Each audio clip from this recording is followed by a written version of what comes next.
مع باري مع البارسا باري هاد We want to السيمانة. review some pictures of him. إذا هتربح تما. شني جاب معاه تخاطر فيكتور فالديز هو مدرب الحراس.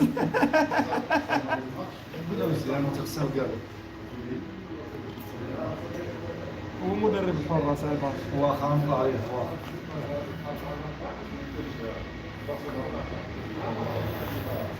Yeah, this is nice. البارح قال له كل واحد غنتصل به هو بواد ميسي.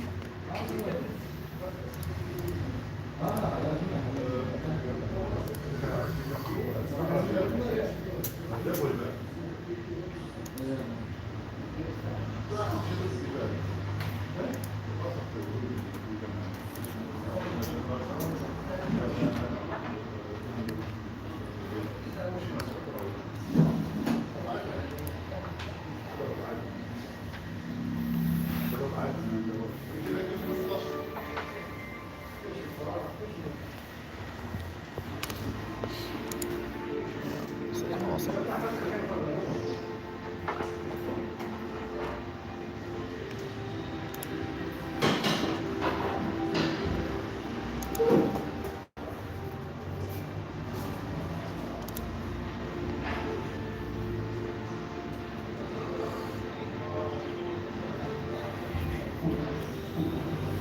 Yeah, this is awesome pictures and amazing stories about Jamie Dornan with the glasses. And this is when he was young, and this one from home.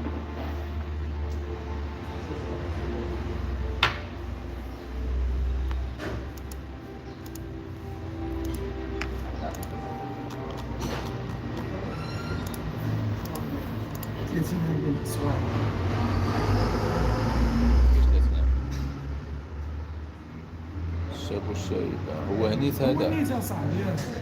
عمره ما دار شي بطولة ولا كذا يكون هذا عادي البوزار. في فورمة معودة. شي معاود خانق.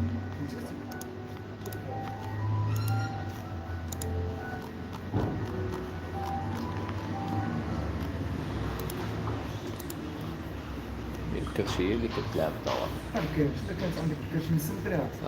كلشي كيزعل. Okay, كلشي here we go. والكرش خارجة. Most days, George sat on a bench at the edge of the woods and stared out over the distant hills. He wondered about life. Oh, life is lovely, he thought, tra-la-la and all that, but is this it? He wondered, is this all there is? His brothers and sisters never worried about anything. They were perfectly happy chatting, fishing, doing the usual bear things, telling the same old stories over and over again. Nice. But George was bored. He didn't want to do the usual bear things anymore. He wanted other things. But what? He wondered. Then one day, as George was strolling through the forest, he found a book lying beneath a tree. Somebody must have lost it, he thought. How interesting. Inside, there were pictures of a bear, just like him. On the other pages, there were lots and lots of words, each one with a tiny note saying something. He thought, I think what it was. This bear is having an exciting life, like mine, George sighed. Then he had a brilliant idea. Rushed home to tell the others. I'm going to town to find the owner of this book and ask them to teach me to read, he said. You don't want to go there, said his brother. They don't like bears in town. But I want to learn to read, said George. That's just silly, said his sister. Bears don't read. Why can't you be happy doing normal bear things? But George would not be put off. He waved goodbye and headed towards the long road into town, the book under his arm. George walked for a whole day and a whole night, stopping to rest on a grassy hill under the sparkling sky. Before he slept, he opened the book again and gazed at the words, ready Next morning, George rose with the sun, and by midday, he could see the town in the distance. He smiled. Stories and amazing video about There must be so many who know how to read. Lots of new stories. When he arrived, everyone was running. Some were even screaming. Wait, cried George. He showed the book to a woman rushing by. Do you know who this is? He asked. It's from the school, shrieked the woman and pointed to the red building. There! Somebody shouted. Call the police!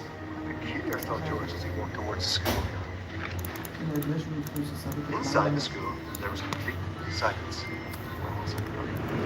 George appeared over the desk. Hello, he said.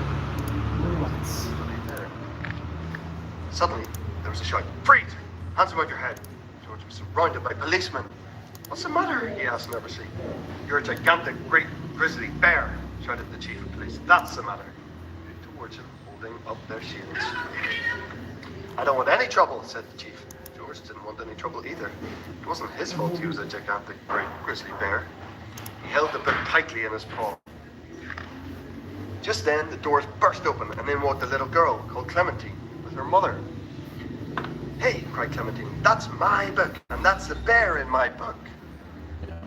This is a dangerous animal, roared the chief. Stand back. It doesn't look dangerous to me, said Clementine. No, said George, I'm not the sort of bear at all. I was just hoping someone could teach me to read. Silence, roared the chief. But Clementine wasn't listening. I'm learning to read, she said. We could learn together, couldn't we, Mum? Clementine's mother looked at George. She could see that he was a perfectly nice sort of bear. I don't see why not, she said. So you'll take responsibility for this bear, will you, madam? Asked the chief. Certainly, said Clementine's mother. And there's no need to shout. She held out her hand to George. Very pleased to meet you, she said. Delighted to meet you too, said George. George moved into the summer house at the end of Clementine's garden, and each day after school, Clementine showed him everything she'd learned. It wasn't long before George knew all the letters of the alphabet. George didn't find reading easy at first, even though he tried hard. He often made mistakes, but luckily, Clementine was a kind and patient teacher. Sometimes the chief came to see how they were getting on. He brought a book of his favourite poetry to read aloud to George.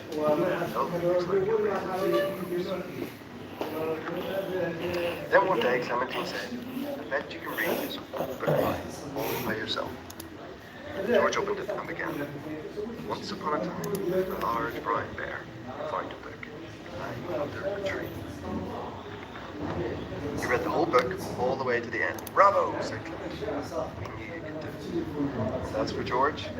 That was just the beginning. So there we go. That was really great to be able to read that story. I haven't read it before.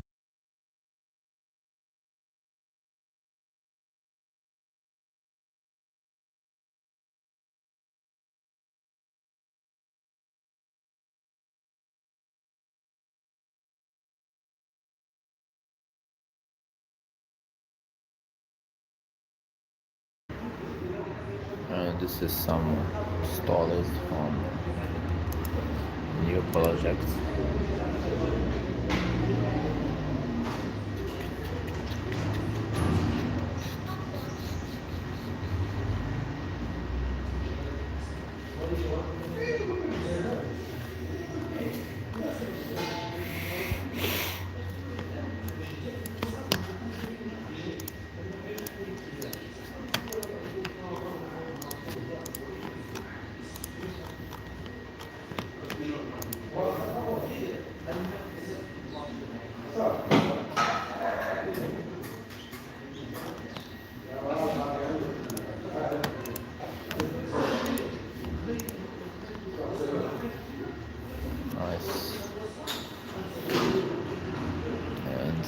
Another picture from home. They look nice and awesome.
Jamie Dornan look awesome.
And this is all